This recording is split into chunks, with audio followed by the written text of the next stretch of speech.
The massive alien ship appeared in Earth's sky like a falling star, but much bigger and much more terrifying. Captain Veltar gripped his command chair as another explosion rocked the bridge of the Void Striker. His ship was dying, and there was nothing he could do to save it. The hegemony fleet had caught them by surprise near the outer rim and torn his vessel apart with focused plasma fire. "Hull breach on decks 7 through 12, shouted his weapons officer Krixta over the alarms. "We're losing atmosphere fast, and the main engines are offline." Veltar looked at the blue and green planet growing larger in their view screen. His crew had fought bravely, but the Republic was losing this war badly. The hegemony wanted to wipe out every Zephyrian in the galaxy, and they were doing a good job of it. This primitive world would have to do as their final resting place. "Prepare for emergency landing," he ordered. "Activate all escape pods and get the injured to safety. We're going down whether we like it or not." The Void Striker hit Earth's atmosphere like a meteor. Its shields flared and sparked as friction tore at the hull. Pieces of the ship broke away and burned up in streaks of light across the Nevada desert. The main body of the vessel crashed into the sand with enough force to shake the ground for miles around. Dr. Elena Rodriguez was drinking coffee in her lab when every seismic detector in North America started screaming. She worked for a secret government project that watched the skies for exactly this kind of event. Within minutes, her phone was ringing with orders to pack her bags and head to Nevada immediately. The crash site looked like something from a nightmare. A crater half a mile wide stretched across the desert floor with twisted metal scattered everywhere. But the main body of the ship was still intact, and that worried everyone who saw it. This was clearly not human technology. Elena led the first contact team 3 days after the crash. They approached the alien vessel carefully with weapons ready and translation equipment that probably would not work anyway. The ship's hull was silver but covered in burn marks and holes. Strange symbols glowed faintly along its sides. A section of the hull suddenly opened with a hiss of escaping air. A figure emerged that stood 7 feet tall with blue-gray skin and large black eyes. It wore what looked like a damaged military uniform and raised its hands in what might have been a peaceful gesture. "I am Commander Krixta of the Zephyrian Republic," the alien said in perfect English that shocked everyone present. "We mean no harm to your world. Our ship was damaged in battle and we had no choice but to land here." Elena stepped forward slowly. "I'm Dr. Elena Rodriguez. How do you speak our language?" "We have been monitoring your world's broadcasts for several years," Krixta explained. "Your species shows great potential, but you are not ready for what is coming. The hegemony will find this world eventually, and when they do, your people will suffer the same fate as mine." Over the following weeks, Elena worked closely with the 43 surviving Zephyrians. They were reluctant to share their technology, but desperate enough to accept human food and medical care. The aliens seemed honorable but defeated. They spoke often of their lost homeworld and the billions of their people who had died in the war. Krixta gradually began sharing basic information about their ship's systems. The Void Striker was a heavy cruiser, designed for long-range missions. Its power core could run for centuries without refueling, and its weapons could destroy entire cities. But the most impressive feature was its modular design that allowed major systems to be upgraded or replaced relatively easily. "Your people are natural engineers," Krixta told Elena one evening as they watched human technicians working on the ship's damaged sections. "You see problems differently than we do. Where we seek perfection, you find practical solutions." 3. Months passed before a Zephyrian scout ship finally arrived. Elena watched from the observation deck as Captain Zekmon met with the stranded survivors. The conversation was heated and conducted in rapid Zephyrian that her translators could barely follow. "The Republic is in full retreat," Krixta explained to Elena later. "Our remaining fleets are falling back to the core worlds for a final stand. Captain Zekmon has orders to destroy the Void Striker rather than let it fall into hegemony hands. But your people need every ship they can get," Elena protested. "The ship's reactor has been integrated too deeply into your power grid," Krixta said sadly. "Removing it would cause a massive explosion that would devastate your continent. We have no choice but to abandon it here." The next morning, Elena watched as the surviving Zephyrians boarded the scout ship for evacuation. Before leaving, Krixta pressed a small data core into her hands. This contains our ship's complete technical specifications, he said quietly. Your species shows promise. Perhaps you can succeed where we have failed. The hegemony believes they have won, but they do not understand human nature. You do not give up easily. The scout ship departed in a flash of light, leaving the Void Striker abandoned in the desert. Elena looked at the data core in her hand, and then at the massive alien vessel that was now humanity's responsibility. She had a feeling that this was just the beginning of something much larger and more dangerous than anyone could imagine. The war was coming to Earth whether they wanted it or not. 6 months after the Zephyrians left Earth, Dr. Elena Rodriguez stood inside the alien ship that would change everything. The Void Striker had become Project Phoenix and represented humanity's greatest secret. Teams of scientists and engineers worked around the clock to unlock its mysteries, while the world remained completely unaware of what lay buried in the Nevada desert. Jake Morrison wiped sweat from his forehead as he studied the ship's power core. The engineer had spent his entire career working on nuclear reactors, but this technology made human science look like stone tools. The Zephyrian power source generated more energy than a dozen nuclear plants, while taking up less space than a city bus. The whole thing is modular, he explained to Elena during one of their daily briefings. Every major system can be removed and replaced without shutting down the core functions. It's like they designed it to be upgraded constantly. Dr. Amy Foster had made even more remarkable discoveries in the physics lab. The ship's engines worked by manipulating gravity itself, rather than burning fuel. We always thought faster than light. Travel was impossible, she said excitedly.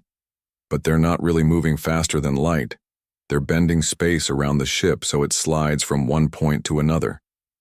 The real breakthrough came when computer specialist Luis Garcia successfully connected human quantum processors to the ship's neural networks. He had been working for weeks to understand how Zephyrian computers thought. Their technology was based on living neural pathways rather than silicon circuits. It's not really artificial intelligence, Luis explained to the team. It's more like a synthetic brain that can learn and adapt. When I connected our quantum systems to their neural net, something amazing happened. The hybrid system is smarter than either technology alone. Captain Nathan Brooks had volunteered to lead the test crew that would eventually fly the modified ship.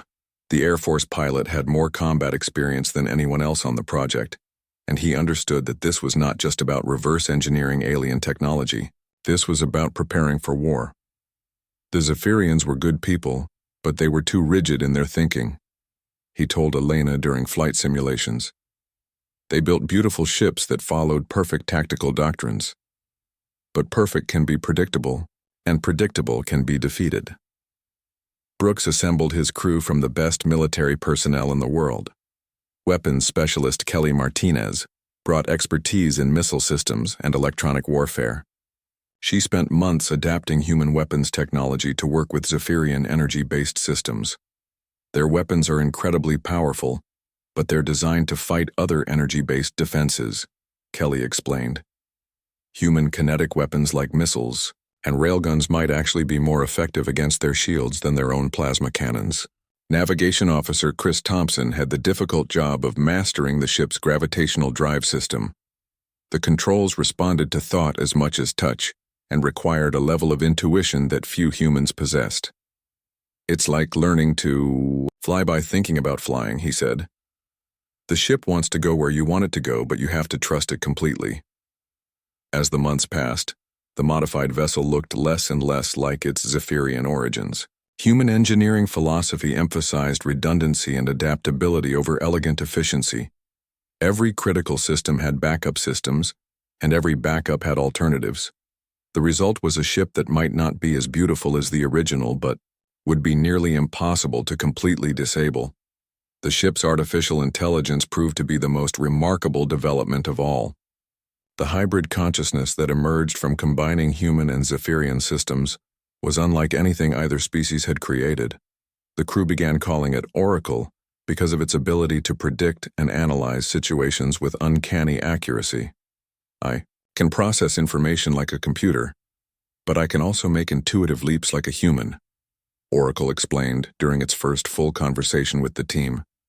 I understand both logical analysis and creative problem solving. This makes me very difficult for other artificial intelligences to predict or counter. Elena watched the transformation with growing excitement and fear. The ship was becoming something entirely new, but she worried about the implications. "We're essentially weaponizing alien technology for a war we don't fully understand," she told the project director, General Stone. "The alternative is waiting for the hegemony to find us unprepared," Stone replied grimly. "The Zephyrians were an advanced civilization, and they were nearly wiped out. If we're going to survive, we need every advantage we can get." The first full systems test took place on a cloudy morning in December. Brooks and his crew strapped into seats that had been redesigned for human physiology, while Oracle ran through millions of diagnostic checks. The ship's reactor hummed with barely contained power as Jake Morrison's modifications proved their worth. "All systems green," Kelly reported from the weapons station. "Human missile systems integrated and ready. Energy weapons charging normally. Navigation systems responsive," Chris added. "Gravitational drive online and stable." Brooks felt the yow ship come alive around him as Oracle synchronized all systems. The hybrid AI managed thousands of processes simultaneously, while maintaining perfect awareness of the crew's needs and intentions. This was not just a machine anymore, but something approaching a living entity. "Take us up slowly," Brooks ordered. "Let's see what we've built." The Void Striker that had crashed as a dying refugee ship lifted off as something entirely new. Human ingenuity had transformed alien technology into a weapon system unlike anything the galaxy had ever seen. The ship moved with fluid grace, but its modified systems hummed with deadly purpose. Elena watched from the ground as humanity's first starship disappeared into the clouds. In less than a year, they had gone from discovering alien technology to creating something that surpassed its origins. The question now was whether their creation would be enough to face the darkness that was coming. The warning came at 3 a.m. when every deep space monitoring station on Earth detected the same terrifying signature. 3 ships had just dropped out of hyperspace at the edge of the solar system, and they were definitely not human. Dr. Elena Rodriguez received the emergency call while she was sleeping, and within minutes she was racing toward the command center. "Hegemony scout vessels," confirmed the technician monitoring the sensors. "They're moving slowly toward Earth and scanning everything in their path. They'll reach our planet in approximately 6 hours. Elena felt her stomach drop. This was the moment they had all been dreading. The enemy had found Earth, and now humanity would face its first real test. She immediately contacted Captain Nathan Brooks, who was aboard the newly christened Terran Vengeance in high orbit. "We see them," Brooks reported grimly. 3 ships about half our size but heavily armed. Oracle is analyzing their movement patterns and weapon signatures. "Can we take them?" Elena asked. "We're about to find out," Brooks replied. "But if any of them escape and report back to the hegemony, we're all dead. They can't know that Earth has any kind of defense capability." The Terran Vengeance moved to intercept the enemy scouts while maintaining radio silence. Oracle had calculated their approach vector to look like a routine patrol rather than an aggressive move. The hybrid AI was learning to think tactically, in ways that surprised even its creators. "Enemy vessels are scanning our hull," reported Navigation Officer Chris Thompson. "They're probably trying to identify us as either human or Zephyrian." "Let them wonder," Brooks said. "Kelly, are your weapons ready?" Weapons Specialist Kelly Martinez checked her systems one final time. The human modifications to the ship's armament had been untested in real combat, but simulation suggested they would be devastatingly effective. All missile tubes loaded and energy weapons charging. The kinetic railguns are online and ready. The lead hegemony scout transmitted a challenge in their harsh language that Oracle translated instantly. They demanded identification and stated their intention to investigate the primitive world ahead. Brooks made the decision that would determine Earth's fate. "This is Captain Brooks of the Terran Vengeance," he responded in English. "You are trespassing in human space. Withdraw immediately or face the consequences." The enemy response was swift and predictable. All 3 scouts opened fire simultaneously with focused plasma beams designed to disable rather than destroy. They wanted to capture what they assumed was a stolen Zephyrian vessel for interrogation. But the Terran Vengeance was no longer a Zephyrian ship. Oracle's hybrid consciousness reacted with inhuman speed, while implementing very human tactical thinking. The ship rolled and twisted through space in patterns that confused the enemy targeting computers. Their shields are calibrated for Zephyrian energy weapons, Kelly reported as she launched the first salvo of human missiles. Our kinetic weapons are punching right through. The lead scout erupted in flames as conventional explosives tore through its hull. The hegemony had never faced weapons that relied on simple kinetic energy rather than exotic particles. Their defensive systems were completely unprepared for such primitive but effective attacks. The second enemy vessel tried to retreat, but Chris Thompson had anticipated the move. The Terran Vengeance dropped out of its attack run and reappeared directly in the scout's escape path, using short-range gravitational jumps that Oracle calculated in real time. "Impossible," transmitted the panicked hegemony captain. "No Zephyrian ship can maneuver like that." "We're not Zephyrians," Brooks replied grimly as Kelly's energy weapons carved through the scout's engines. "We're something much worse for you." The key third enemy vessel lasted longest because its captain was smart enough to realize they were facing something completely new. He tried to transmit a warning to the hegemony fleet, but Oracle had been jamming all communications since the battle began. "Target their communications array," Brooks ordered. "We can't let them send any kind of signal." The final scout died in a cascade of explosions as human railgun rounds tore through its hull like paper. In less than 20 minutes, 3 hegemony vessels had been completely destroyed without managing to send a single transmission about Earth's location or capabilities. But victory came with a price. A lucky plasma hit had penetrated the navigation deck, and Chris Thompson was badly injured. Dr. Amy Foster worked frantically to save his life, while Kelly assessed the damage to the ship's systems. "We've lost about 30% of our exotic matter reserves," Kelly reported. "The gravitational drive is still functional, but we're running low on fuel for the really impressive maneuvers." Brooks looked at the debris floating around their ship and realized that humanity had just crossed a line from which there was no return.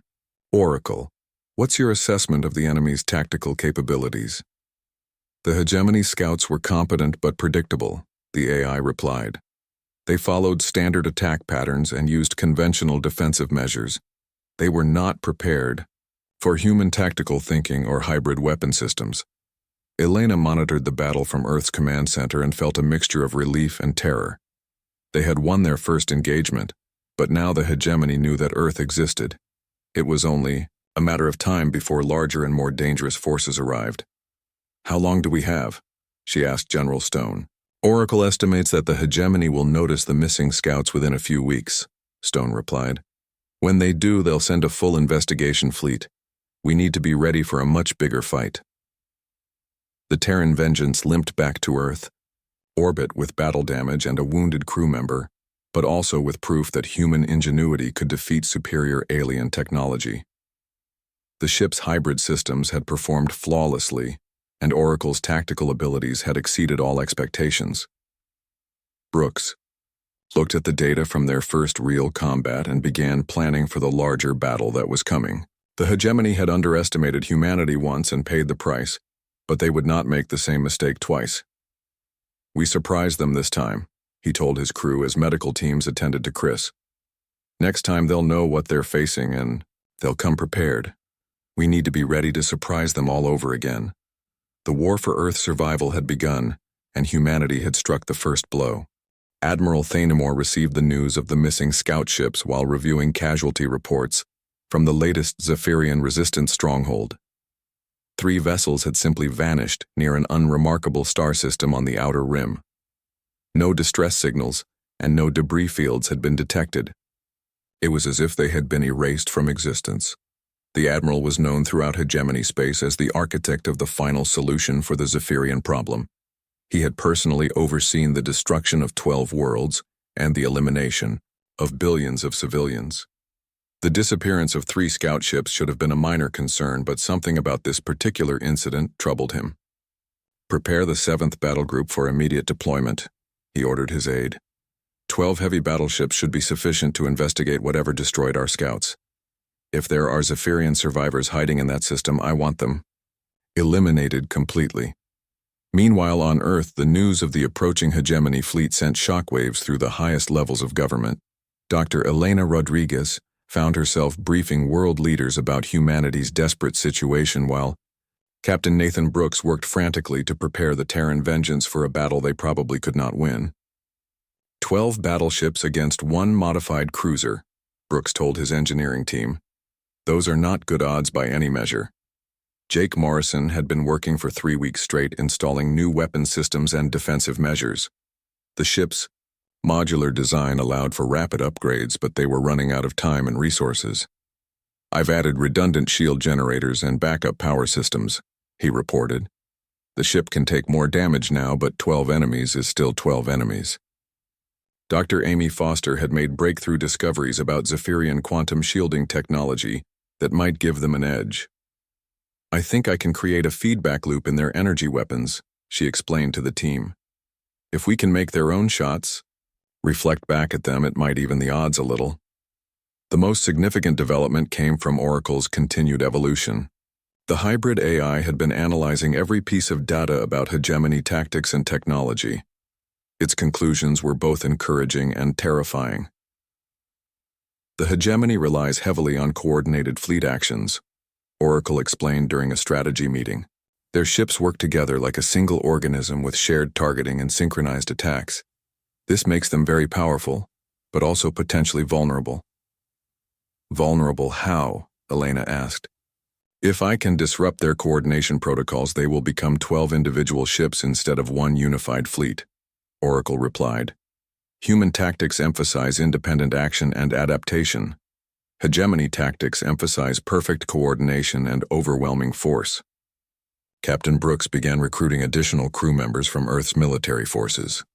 Marine Colonel Sandra Lewis brought expertise in boarding operations and close combat tactics. Her experience fighting in urban environments translated surprisingly well to ship-to-ship warfare. Lieutenant Commander Pete Williams had spent his career commanding nuclear submarines in the deepest parts of Earth's oceans. His knowledge of stealth tactics and patience proved invaluable when planning attacks against superior forces. Submarines and spaceships have more in common than most people realize, Williams explained to the crew. Both operate in hostile environments, where detection means death. The key is staying hidden until you can strike with maximum effect. Oracle absorbed all of this human military knowledge and began developing tactics that no alien commander had ever encountered. The AI understood both mathematical precision and creative chaos. It could calculate odds like a computer while thinking outside the box like a human. President Rebecca Stone addressed the United Nations in a classified emergency session that would determine humanity's response to the crisis. World leaders listened in shocked silence as she revealed the existence of alien life and the immediate threat to Earth's survival. The enemy fleet will arrive in approximately 2 weeks, she announced. We have one ship and one chance to prove that humanity deserves to exist. I'm requesting that every nation commit their resources to this fight. The response was unprecedented in human history. Countries that had been enemies for decades suddenly worked together to support Project Phoenix. Resources poured in from around the world while military forces prepared for possible invasion.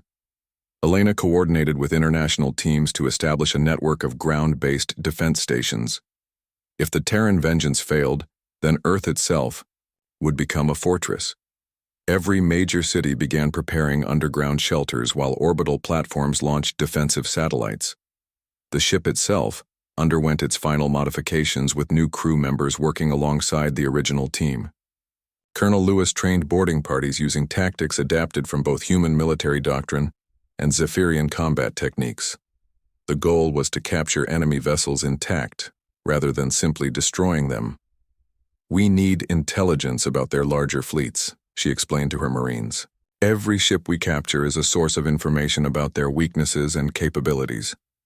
Pete Williams focused on developing new approaches to space combat that drew from submarine warfare principles. The enemy expects us to fight like Zephyrians, with honor and direct confrontation, he said.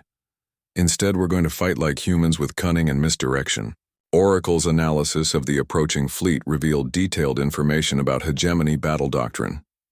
Admiral Thanemore commands from the center of his formation with 6 ships protecting him while the other 5 form an outer screen. The AI reported. This formation is designed to be impenetrable, but it assumes the enemy will attack conventionally. Brooks studied the tactical data and began formulating a plan that would have seemed insane to any traditional military commander. "We're not going to fight 12 ships," he announced to his crew. "We're going to make them fight each other." The Terran Vengeance completed its final upgrades just as long-range sensors detected the approaching hegemony fleet.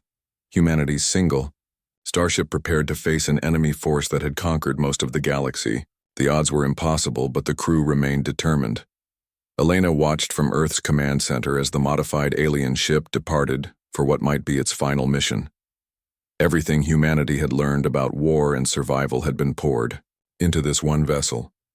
Now they would discover if human ingenuity could triumph over overwhelming force. The storm was gathering and Earth stood directly in its path. Admiral Thanemore studied the tactical display as his fleet approached the target system. 12 heavy battleships moved in perfect formation while their sensors swept space for any sign of the missing scouts. What they found instead was a single vessel of apparent Zephyrian design waiting motionless near the third planet. "One ship," sneered the Admiral's tactical officer. "Probably refugees with a stolen cruiser trying to make a final stand." But Thanemore was not so quick to dismiss the enemy. He had not survived decades of warfare by underestimating opponents. "Full sensor sweep of that vessel," he ordered. "I want to know everything about its capabilities before we engage." Aboard the Terran Vengeance, Captain Nathan Brooks watched the massive hegemony fleet approach. Oracle's sensors detected energy signatures that dwarfed their own ship by orders of magnitude. Each enemy battleship carried enough firepower to sterilize a planet, and there were 12 of them. "They're moving in standard hegemony battle formation," reported Lieutenant Commander Pete Williams from the tactical station. "Admiral in the center with 6 escorts and 5 ships forming an outer perimeter, just like Oracle predicted," Brooks replied.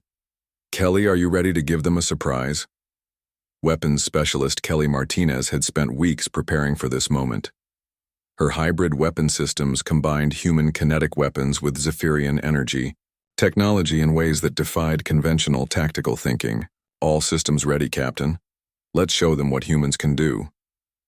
The battle began as a cautious probe with the hegemony fleet attempting to disable what they assumed was a stolen Zephyrian vessel. Their opening salvo was precisely calculated to overwhelm shields without completely destroying the ship. They wanted prisoners for interrogation, but the Terran Vengeance did not respond like any Zephyrian ship they had ever encountered. Oracle's hybrid consciousness reacted with inhuman speed, while implementing tactics drawn from centuries of human warfare.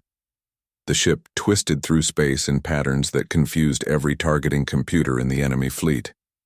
"Impossible," transmitted Admiral Thanemore as his carefully aimed shots missed their target completely. "No Zephyrian pilot can maneuver like that." Brooks smiled grimly as he felt the ship respond to his intentions through Oracle's neural interface. "That's because we're not Zephyrians. We're something much more dangerous." The first phase of the human battle plan involved what Pete Williams called submarine tactics. Rather than engaging the entire fleet at once, the Terran Vengeance used hit-and-run attacks against isolated targets. Oracle calculated precise gravitational jumps that allowed the ship to appear behind enemy vessels and disappear before they could respond. Kelly's weapons proved devastatingly effective against hegemony shields that were designed to counter Zephyrian energy weapons. Human missile salvos punched through their defenses like they were made of paper, while railgun rounds tore through hulls that should have been impenetrable. "Their shields can't adapt to kinetic weapons," Kelly reported excitedly. "Every shot is getting through." But the real genius of the human plan emerged when Oracle began implementing psychological warfare on a scale never before seen in space combat. The AI had studied human military history and learned that defeating an enemy's mind was often more effective than destroying their ships. Transmitting false sensor readings to their fleet network, Oracle announced, "I'm making them see multiple ships where there is only one and empty space where we actually are." Admiral Thanemore watched in growing confusion as his tactical displays showed contradictory information. His ships reported engaging multiple enemy vessels, but his sensors detected only one. Some of his captains claimed to be under attack, while others saw nothing at all.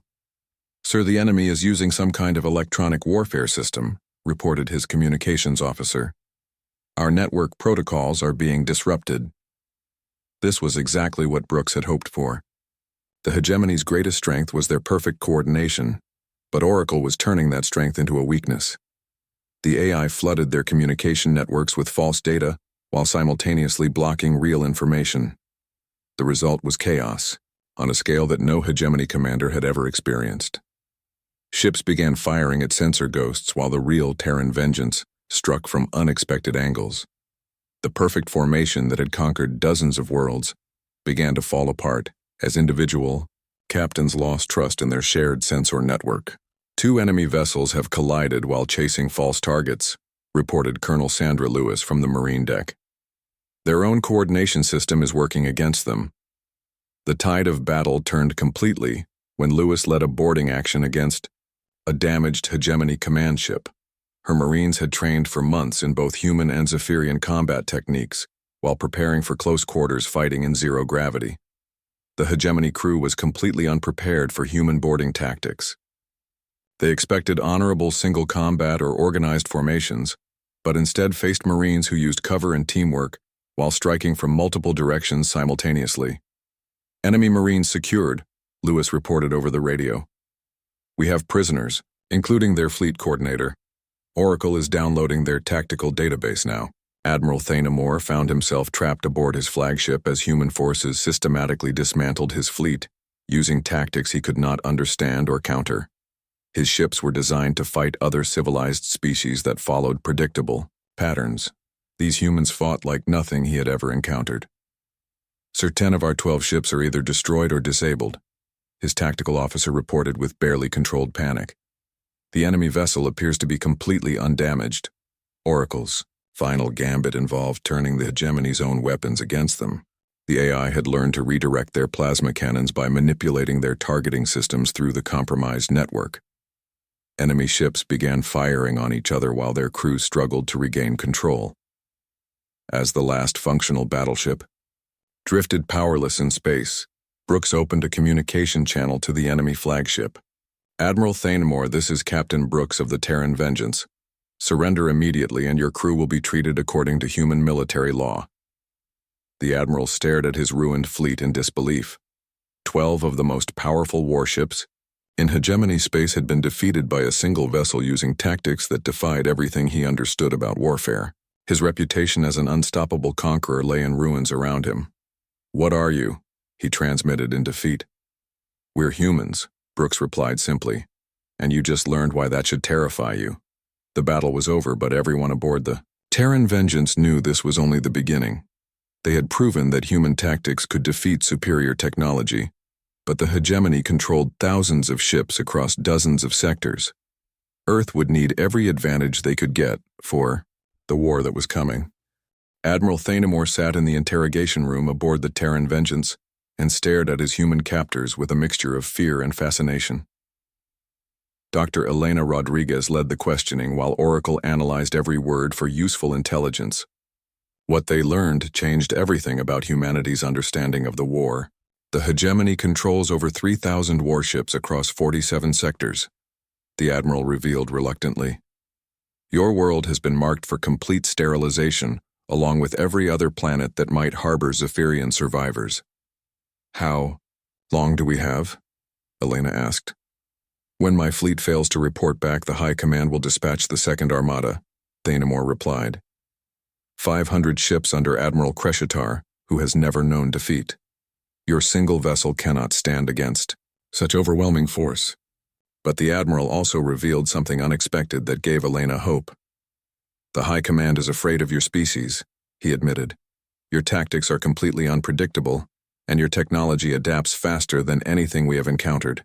Some of the counselors believe humanity represents an existential threat to hegemony rule. Captain Nathan Brooks studied the intelligence data that Oracle had extracted from captured enemy systems. The scope of the threat was overwhelming, but it also revealed potential weaknesses in the hegemony's massive military structure. They control everything through centralized command networks. Brooks explained to his senior staff. Every ship and every fleet receives orders from 3 main coordination centers. If we could disrupt those facilities, the entire hegemony war machine would be paralyzed. Dr. Amy Foster had been analyzing the captured technology and made a startling discovery. Their quantum communication system uses the same basic principles as our gravitational drive, she reported excitedly. I think I can create a virus that will spread through their entire network. The plan that emerged was desperate even by human standards. Rather than wait for the hegemony to bring overwhelming force to Earth, the Terran vengeance would strike at the heart of enemy space. 3 coordinated attacks on their command centers could paralyze their fleets long enough for other species to organize resistance.